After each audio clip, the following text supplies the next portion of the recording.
Hi guys, my name is Bailey Chapin and this is my Physics 2212 Lab 4 on circuits.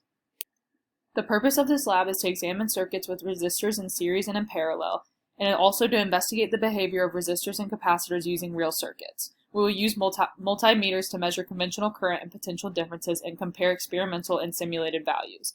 The experimental findings here were that the current in a 2-resistor circuit was 0.02 amps and the time constant was 5.04 seconds. For key concepts, we'll start with Ohm's law, where voltage is equal to current times resistance.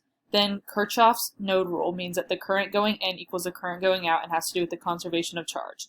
Kirchhoff's loop rule is the difference in potential for round-trip path is zero, which is the conservation of energy. By rearranging Ohm's law, we can see that the resistance is equal to the voltage divided by the current. Here's the formula for resistors in parallel and resistors in series. For capacitance, this is how much charge can be stored in a capacitor for each unit of potential difference, and that is equal to epsilon naught times the area divided by the distance between the two plates.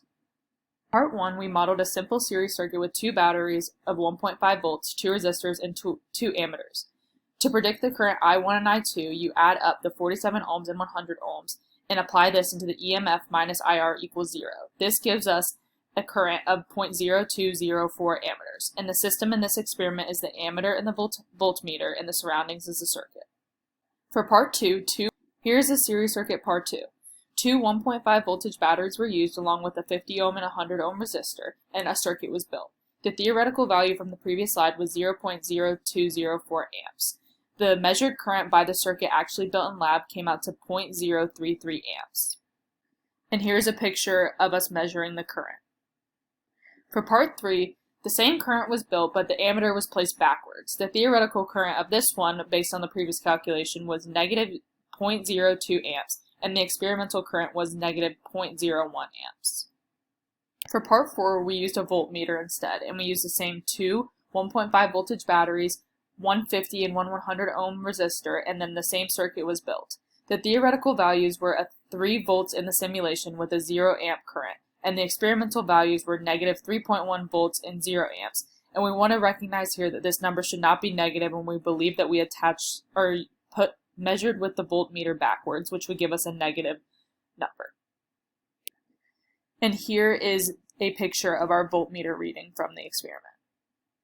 The next thing we wanted to do was calculate the theoretical voltage drop in a modeled series circuit. Here are the calculations that we used. Delta V from A to B was 3 volts, delta V from C to D was negative 0.96 volts, and delta V from E to F was negative 2.04 volts, and all of the rest of the potential drops were equal to 0 volts.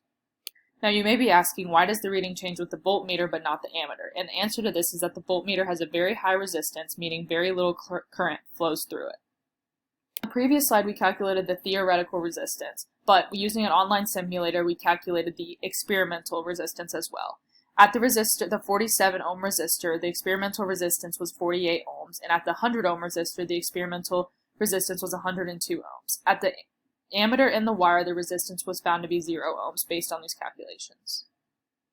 For part 5, a simulator was used where an ammeter was added in parallel with a 100 ohm resistor, and the same 2 1.5 volt batteries and 50 ohm resistor were used. Here are the calculations that found that the current was 0.06 amps, and the ammeter has a very low resistance, so most of the current would go through the ammeter instead of the 100 ohm resistor. In a theoretical RC circuit with a bulb, a 20 ohm bulb was connected in series to battery and a capacitor, and it took 29 seconds to charge and 21 seconds to dissipate. Here are experimental results from the RC circuit. We had a circuit with a 5 volt battery, a 200 millifarad charged capacitor, and a 20 ohm bulb. And here are the calculations we had to calculate the RC time constant. Using a line and the slope of that line, we were able to calculate the RC. Here's the measurement of the video of our RC circuit. This is where we pulled the voltages from the previous RC time constant calculations. Now for the discussion. The calculated resistance values were higher than the actual resistance that was found in the simulation, and this was most likely due to ammeter precision. Some possible sources of error of our experimental model where we actually built the circuits were incorrect construction of the circuit, the quality of parts in the circuit, whereas an example would be an old battery, measuring difficulties, and this would be human error, and also rounding errors. For the first what-if question in part 1, if we were to use a real ammeter, an ammeter in real life would have a non-zero resistance even though it may be small. This could decrease the current in the circuit and decrease the reading on the ammeter as well. In part 2, in the ideal model, the capacitor would become fully charged almost instantaneously, but this would not happen in real life. This could be due to the non-zero resistance in wires, or the capacitor may not be fully discharged to begin with. Thank you.